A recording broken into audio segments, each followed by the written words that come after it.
नमस्कार दोस्तों, स्वागत है आपका हमारे यूट्यूब चैनल पर। मैं आशा करती हूँ कि आप सब बहुत अच्छे होंगे। मैं भी बहुत अच्छी हूँ।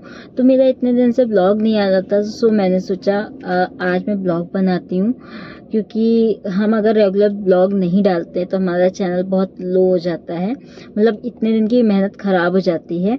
सो मेरा मन नहीं था और कुछ रीज़न थे जिसकी वजह से नहीं ब्लॉग बनाने का मन था। और आपको बताएं, 24 तारीख को रमांगी का बर्थडे था, लेकिन वो भी नहीं मनाया। पहला बर्थडे था लेकिन नहीं मनाया, मन ही नहीं किया। मन तो हमारा पहले से ही नहीं था, क्योंकि हमारे जो मामा हैं उनकी तबीयत नहीं सही थी, बहुत ही ज़्यादा तबीयत खराब थी। तो मन हमारा इसी वजह से था ही नहीं कि हम कुछ करें। सो 24 को रामांगी का बर्थडे था। 23 तारीख को हमें सुनने में आया, खबर मिली कि मामा नहीं रहे। तो मतलब बहुत ही ज़्यादा बुरा लगा, लेकिन उनको इतना कष्ट था ना, मैं आपको बता नहीं सकती। उन्होंने जितना मतलब सहा है, मुझे नहीं लगता कि कोई सह सकता है। मतलब इतना कष्ट भगवान ने दे भी कैसे दिया, आप सोच भी नहीं सकते कि इतना उन्हें कष्ट था। और बहुत बुरा लगा, मतलब सुनते ही हम उस दिन मेरा मतलब पाइप निकल रहा था, मैं बरेली में थी। सो वहाँ पाइप निकलवा के हम निकलने वाले थे, तो मम्मी ने हमें फ़ोन किया। और मम्मी की भी तबीयत बहुत ख़राब थी, मम्मी को 1 हफ्ते से वॉमिटिंग हो रही थी। लेकिन मम्मी मुझसे 2-3 बार कह चुकी थी, तुम कब आओगी बरेली, कब आओगी, हमें मामा को देखने जाना है। और अभी वो दिल्ली से आए हुए हैं, दिल्ली वो इलाज करा रहे थे। तो 1 हफ्ते में 2 बार आए थे यहाँ घर बिलसंडा में रहते थे। सो मम्मी बोली थी कि बिलसंडा में है और हम देखना चाह रहे हैं। तो हमने कहा था ठीक है हम आएंगे। तो हमें जिस दिन निकलवाना था तार, उस दिन मामा दिल्ली में थे। फिर मम्मी बोली कि अब क्या ही करेंगे। लेकिन जब पता चला तो मम्मी की तो थी हालत ख़राब, और हालत ख़राब हो गई। तो वो मान नहीं रही थी, बोली हमें लिए चलो, हम कल पता नहीं कैसे जा पाएंगे कैसे नहीं। सो हमने मम्मी को ले आए थे और हमने बिलसंडा छोड़ दिया था। और बहुत बहुत क्या बहुत ज़्यादा सबको बुरा लग रहा था, क्योंकि अभी कुछ टाइम ही हुआ है कि मामा जो थे सबसे छोटे वाले, वो एक्सपायर हो गए थे। वो भी एक शॉक लगा था हम लोगों को कि मतलब अचानक से। और चलो मामा तो बीमार थे, लेकिन उनको इतना तकलीफ थी ना कि अगर वो इस टाइम भगवान के पास है ना, तो उनको इतना सुकून मिल रहा होगा कि उन्हें कितने कष्ट सहे हैं। लेकिन वही होता है ना, हमारा इंसान तो चला गया, वही चीज़ होती है। मामी ने तो इतना किया मामा का, इतनी सेवा की वो। उनका सिर्फ एक ही कहना था, बने रहें। सही में उनका क्या, सबका यही कहना था कि इतना हो जाए कि चलने लगे और बने रहें, मतलब हमारे सामने रहें। लेकिन भगवान को तो कुछ और ही मंजूर था।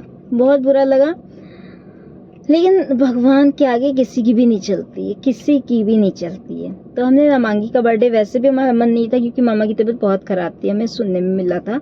सो हमारा पहले ही मन नहीं था कि नहीं करेंगे। फिर हमने ये सोचा था कि कुछ नहीं तो घर पे कथा वथा कर लेंगे खाली।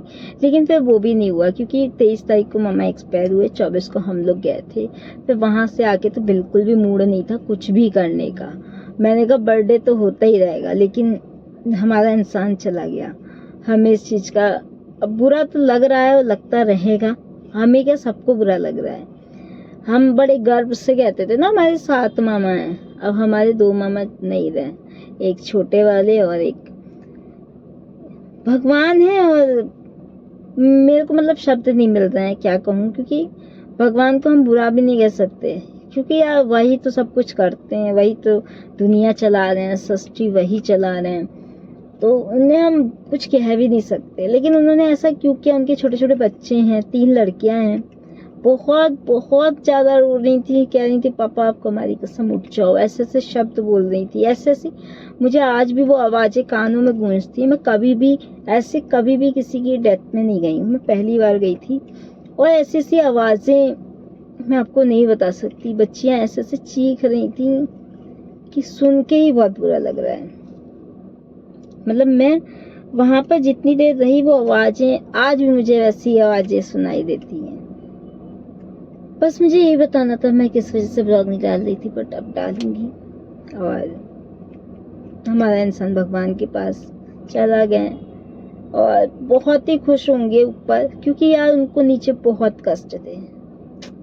ये बात सत्य है कि लोग कहते नहीं है कि मतलब बहुत लोग कहते हैं कि तुम लोगों को तो ये सोचना चाहिए उनको इतना कष्ट था, भगवान के पास वो खुश हैं, पास सब सही होती है, लेकिन वही होती है हमारे पास से चला गया हमारा इंसान, हम लोग कुछ नहीं कर सकते। तो खैर मैं ज़्यादा बातें नहीं करूँगी, जितनी करूँगी उतना दुख होगा। आज मैं थोड़ा काम से आई थी इनके संग, तो ये काम करा रहे हैं और मैं गाड़ी में थी, तो मैंने सोचा मैं आज आपको अपडेट दे देती हूँ। और बाकी और सबसे बड़ी चीज़ पता है क्या बुरी लगती है मुझे? सबसे बुरी चीज़ मुझे ये लगता है कि मामी को कभी सुख नहीं मिला। मतलब जब तक मामा फौजी थे तो वो बाहर रहे, मामी घर पे रहीं। जब वो आए उन्होंने सोचा हम अपनी पत्नी या बच्चों के संग रहेंगे, तो भगवान ने उन्हें बुला लिया। मुझे सबसे बुरा तो यही लगता है। ठीक है, भगवान ने कुछ सोचा होगा, कुछ नहीं कर सकते हम तो।